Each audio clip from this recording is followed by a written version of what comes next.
Hey, welcome back to the channel. Today we're going to talk about playing to the room and dynamics with worship drumming. So this is something that's very important for all of us, really. We're all in different situations in terms of the way that we're playing to a room, or in some instances we're inside of an enclosure, but always important to be thinking about dynamics and even technique around the way that we're playing the drums. Now, if you're a newer drummer, you're probably starting to learn some of the foundations of just, how do I play the drums? How do I get around the kit? But even from the way you hold the stick to how you're hitting a cymbal, it all makes a difference in the dynamics that we have when we're playing. And so, when we're talking about playing to a room, first thing you want to do, let's say I'm walking into a new church and I'm playing for the first time. So I really want to sit down at the kit I'm going to be playing at and kind of just look around at the environment. Hopefully at this point there's not a lot of rehearsing going on or a lot of people in the room, but I want to look around and I want to see, okay, what's the size of the room? Is it 50 seats? Is it 100 seats? Is it 1,000 seats? These all obviously make big differences, but then also, what type of equipment do I have? Did I bring my own equipment? Is it the church's? Am I going to need to adapt what I have? But I want to be thinking as I'm beginning to rehearse, as I'm beginning to play to that room, how am I sitting in the room just with nothing else going on? So if I begin playing the kit to the room, I want to listen to how much are the cymbals, bouncing back, how much reverberation is in the room. You want to understand, if you're hitting the cymbals full out and it just is filling the room, there's no kind of acoustic treatments in place or anything like that, you're going to have to be mindful about the way you play those cymbals if you're not in a full enclosure. So most churches are kind of just jumping into acoustic treatments unless they're a much larger church or, more modern. So a lot of these environments that we're playing in, guys, don't have any kind of acoustic treatment.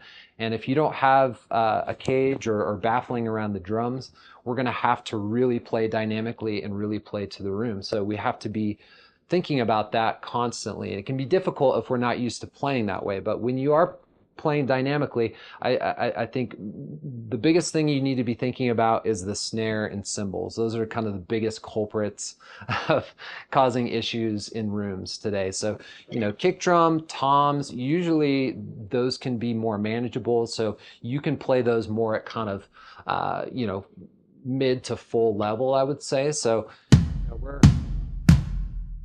say I'm in a mid-sized room right now. I'm able to kind of play like I would typically, but with the snare and the cymbals, if it's a small to mid-sized room and you have no treatment around you, you need to really be thinking about laying back on those 20, 30, 40% potentially. So that can be difficult to do, but it's definitely possible. So there's a couple different ways to do that.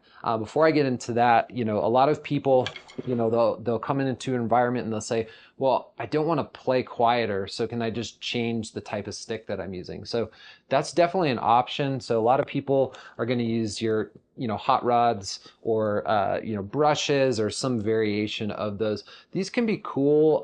I don't love them if you're relying on microphones to really get you in the room. So if your kit is all mic'd up and it's, again, kind of mid-sized room, you don't want to be relying on these because they're not going to cut through the way an actual stick will. So kind of listen to the difference between this on like my toms versus a regular stick. So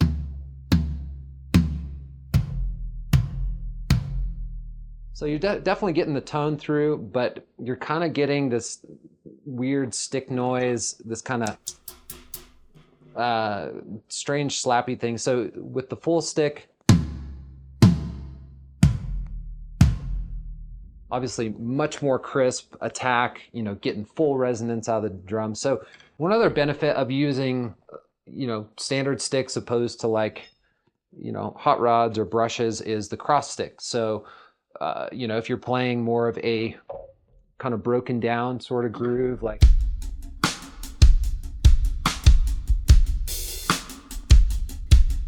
but you're getting that nice pop on the cross stick. So if I take that same principle and try to do that with the hot rods, it's going to come out like this.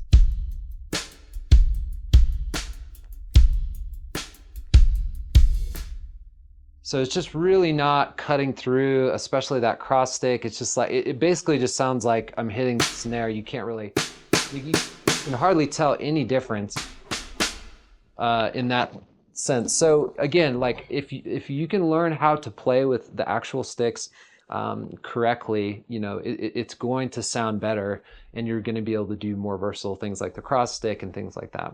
For me, the time I really like using these is if I'm setting up in a coffee shop sort of vibe, or like more acoustic broken down sort of setup, and maybe there's one overhead mic over the kit. It's not fully mic'd out, and you're relying more on like the acoustics of that kit. So it's more like,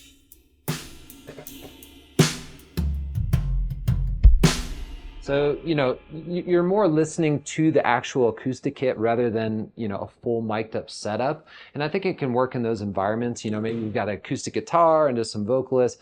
You know, it's not a full electric, you know, keys and bass and electric guitars. I don't feel like these are a good option for that. I think instead what we need to look at is our technique playing with full sticks. So in, you know, small to mid-size environment, again, we want to be really thinking about our dynamics, about how we're playing the cymbals and the snare specifically. Now, most people are kind of used to, you know, playing more with wrists. So. Now, while you're definitely using your wrists when you play drums, in order to play more dynamically, you know, to kind of keep things down, you want to focus on your elbows. So think about like, this is controlling how much you know, energy is going to the toms, the snare, the cymbals. So you see how I'm using my elbows opposed to just like wristing things. And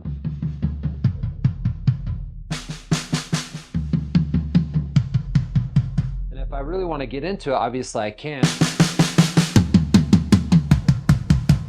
But if I'm playing to, you know, a small mid-sized room, and then cymbals, like this is, you know, full out. And then if I'm playing out, if I'm trying to hold it back a little bit, again, focusing on elbows.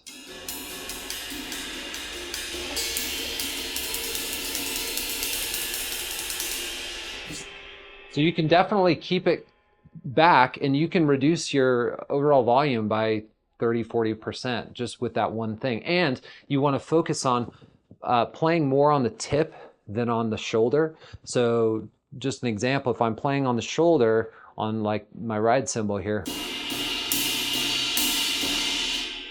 so it's big, washy. Obviously you want to use that dynamically, but for a smaller environment, you want to use more of the tip.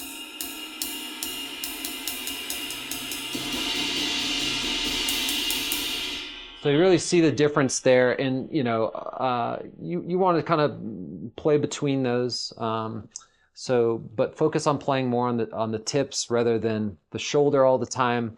You know, if you're doing a big dynamic build or something, you know, you can lean into it, but just be wary how much energy you're putting in. So you don't want to be going, you know, 70, 80, 90, 100% on the cymbals and the snare. You want to make sure you're thinking, okay, I want to be 30-40% on those, and then allow your front of house engineer to really mix according to what you need. So don't worry about so much what you're doing here. If you trust your engineer, they're going to know how to mix that appropriately, but we don't want to overwhelm the mix just with the stage volume of an acoustic kit. So if you can learn this technique of how to use elbows, how to really, you know, play more on the tips, you can eliminate in some cases having to have a full shield. So you know, I've just talked to several churches recently that are looking at different options, and I've kind of asked, hey, have the drummers tried kind of adjusting the way they're playing? And that's usually the last thing that you think about, because it's like, well, the drummer doesn't want to change anything. Well, you know, if we're serving a ministry, we shouldn't be most concerned about what we want in terms of, well, I want to feel good playing or whatever. It's like, no, let's serve the mix the best we can, and whatever solution is best in that mindset is what we want to go for. So if that means a full enclosure, do I love being in a box with a door on it and a fan? No, but sometimes that's the best thing for the room, and that's what we have to do. Sometimes we need to go to an electronic kit. But if you have an acoustic kit, you have no treatment on it, the first thing you should try is like teaching your drummers how to play to the room, to play dynamically. So, if you're someone who's in charge of the worship team, if you're a band director, whatever, kind of evaluate, sit back, listen to the drummer, especially if they're new, and just kind of take a look at, okay, how are they playing? Are they just, full out wailing?